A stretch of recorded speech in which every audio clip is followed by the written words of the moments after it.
Good morning, everybody. It is still a very gray day here in Armonk, but this is a good car. I reviewed the 2014 Chevy SS. We did a bit of review on Angeles Crest, and I really liked it. It's a lot of car for the money. So this is Jeff. Thank you for coming down. Handshake. Jeff wasn't expecting to shoot today, so he's not exactly ready for what we're doing. He just came along with someone else, but I said, hey, I want to drive your car.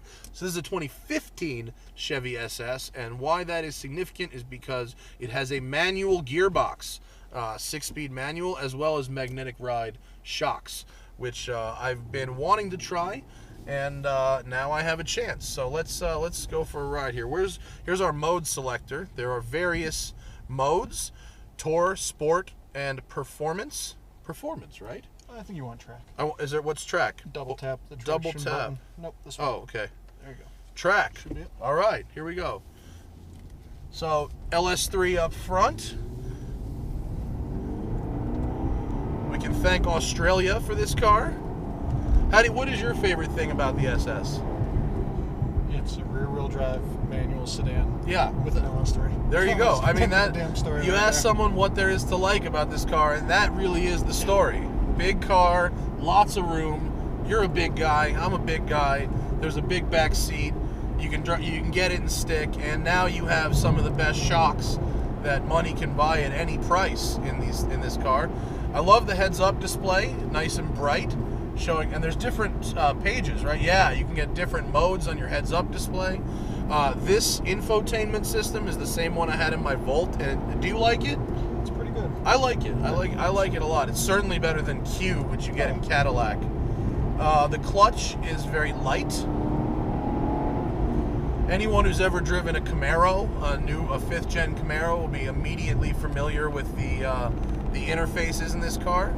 I love the thick, chunky steering wheel. It's great, and the turn-in is actually very immediate, although you've changed the front suspension geometry. What did you do? It had a bit of a dead spot in the steering. Did you notice that when you drove before? On center? Yeah. A little bit. Yeah. I mean, I drive a lot of older cars, so for a modern car it was numb. Compared to an older car, it was no big deal. But whatever you've done here. So what did you change? Big part of it is the tires. It's the RE71s. Okay. Which are, those are just silly. Uh-huh. The camber's maxed out with the adjustment you can do in the front. And Hang a little bit of on. top. Gotta do a pull. Oh, it's quick. It's quick. That is a quick car. That was just a big number there that I will not read out loud. So max camber, sticky tires, and then you said, what, studs? Extended studs? For the spacers, these wheels won't clear the calipers. Oh, okay. So, yeah. Well, the turn-in is great. A little bit better. Yeah, no, it's good. It feels nice and planted. What does this car weigh? 4,400? 4,300? At one point, just about empty with the spare out and everything, and on the scales, it was like 3840 or so. 3840. Okay, so fully laden 4,000 even, maybe. We're pushing a lot more than that right now. With us in the car, yeah. People. But for a car of this size and this power, it doesn't drive like a heavy car. It feels pretty nimble, actually, for a car of this size. Is a lot better than you think it would. Really? How does it do in autocross? Yeah, well, it's obviously slower than anything competitive. It's no Miata or an S2000. But is it fun? Oh, it's fun as shit. Yeah, if it's fun, then you're good. It shouldn't be this fun, being as big as it is. Yeah. And the clutch is very light. It's surprisingly light, actually. Maybe even, I can't believe I'm saying this, but I almost wish for a slightly heavier clutch. Got a little funniness to it at times. Yeah, this road becomes dirt right here, so we're just gonna drive right around this corner and U-turn. All right. Let's see how the magnetic ride handles pebbles. Let's go. I'll go back to tour. Want to turn it off of that? What's back to tour? Left. Left. Yeah. Okay, here's tour. Ooh, it's smooth. It is smooth. This guy was here last time I came by, and he's still here right now. Oh, his car's not there though. Maybe he gone fishing.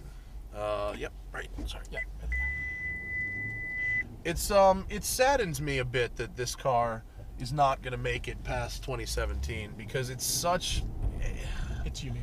It's unique, and it's such a formula that you just like, it works. Like, it really does. There's nothing about this car that is not worthy of its price tag. What was it, about 45 grand? Roughly. Yeah. For $45,000, what else could you get? A BMW 328 with a turbo 4, you know, an Audi A4. You could get an S3 for 45 grand. But it won't be this big. It certainly won't have a V8, and it doesn't come in manual. Yeah. With this, it's heated and cooled seats, you know, automatic climate control, all the automatic stuff, and it's actually, it feels, I mean, I don't know about long term, but it feels like it's built well. It's not too bad. No, it's good, and I mean, the platform is proven for many years. Absolutely.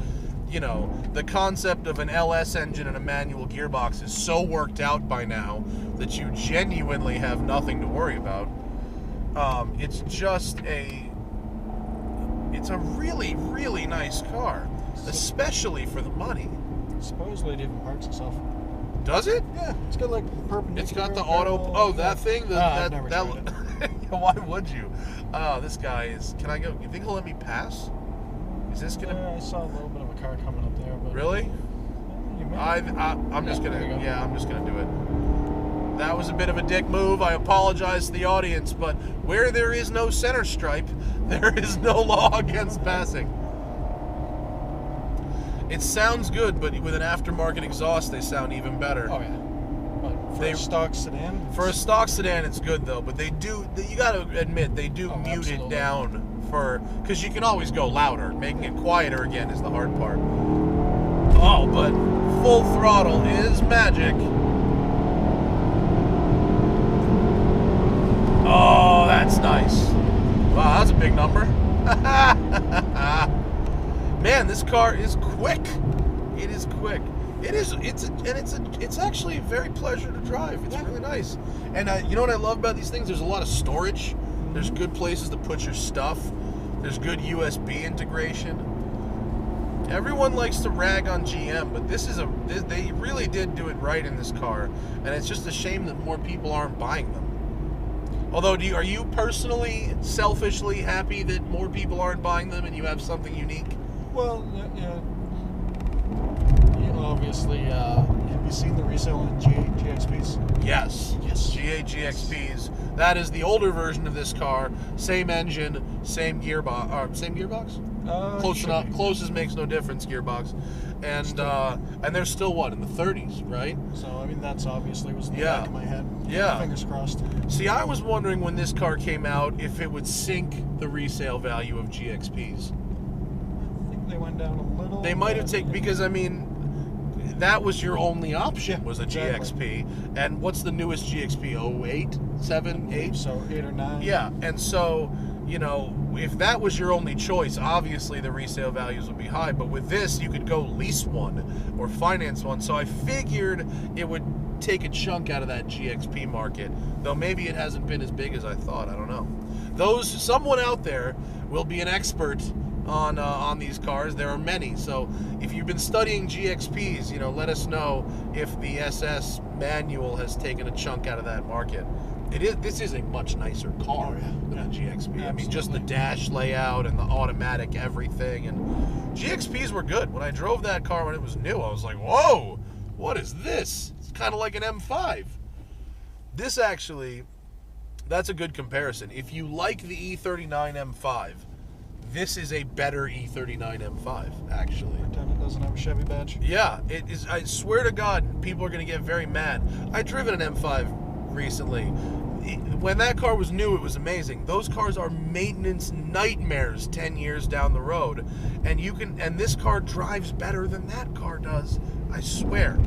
And it's got more power, and it's got a warranty, and it has all the aftermarket support in the entire universe from Australia. So you can put 800-900 horsepower through one of these things if you want. It is that simple.